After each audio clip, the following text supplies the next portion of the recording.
Hi, it's Carl here for proAV TV, and today we are looking at Sony's exciting new camera, the FS5. Now, it's essentially a replacement for the FS700, but it's actually far more similar to the new FS7 than it is to the older FS700. The amount of features that Sony have packed into this little camera is pretty incredible really, especially when you consider the price point that it's at. You get the same 4K sensor inside as the FS7, F5 and F55, all of which create fantastic images, but it's in a tiny body, which when you rig it down to just the body, surprisingly actually weighs not that much more than an A7S Mark II does. Now on the front, as normal, we have Sony's E-mount, which is adaptable to pretty much any lens out there. And recording wise, internally we can record 4K at up to 30 frames per second and 1080p at up to 240 frames per second, and all of that is recorded onto SD cards. Now this is one of the big differences between the FS5 and the more expensive offerings from Sony, and it's down to the codec that the camera uses. The FS5 records to XAVC-L, which gives you smaller file sizes and means that the camera can use those SD cards rather than the more expensive XQD cards. The drawback though of XAVC-L is that it's harder for your computer to deal with while editing. So you might find that less powerful computer systems might struggle with footage from the FS5, so you do need to bear that in mind. But being able to use SD cards is so convenient. They do though have to be SD-XC Class 10 cards, otherwise you are stuck recording in 1080p AVC HD, which isn't as high a quality as the XAVC-L. But a 64 SD-XC card nowadays costs around 30 quid I think, which is certainly a lot cheaper than XQD or CFast 2 cards.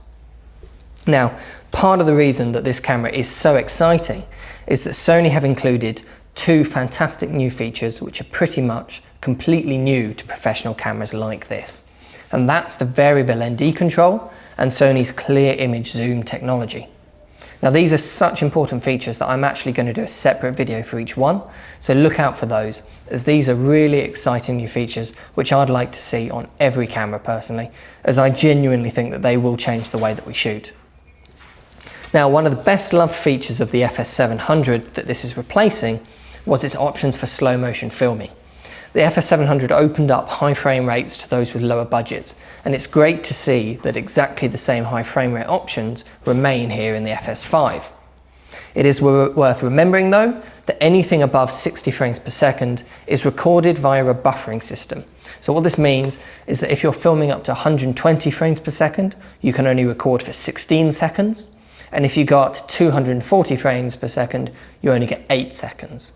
And then when you hit cut, you have to wait for the camera to write the information to the card before you can carry on shooting. Now, you can record up to a crazy 960 frames per second with this camera, but the quality does drop off noticeably after 240. It's great to have the option here, but personally I doubt I'll ever push the camera past 240 frames per second. That's plenty slow enough for anything that I do in my work. Now the FS5 is definitely a camera that is designed to be used handheld in a fast-paced, one-man band shooting situation. It fits perfectly within your hand and places assignable buttons right at your fingertips, right where you need them. It's designed to be fast and comfortable to use in the field, and I think they really pulled that off. And just like the FS7 above it, it is a fantastic camera that is packed full of features that you really wouldn't expect at this price point. Now, there is far more to talk about with this camera, so if you have any questions, please do write a comment below and I'll try my best to reply, or visit our website and give us a call to talk to one of our team here. And as always, if you like our videos and find them useful, please let us know and subscribe to our channel for more. Thanks for watching.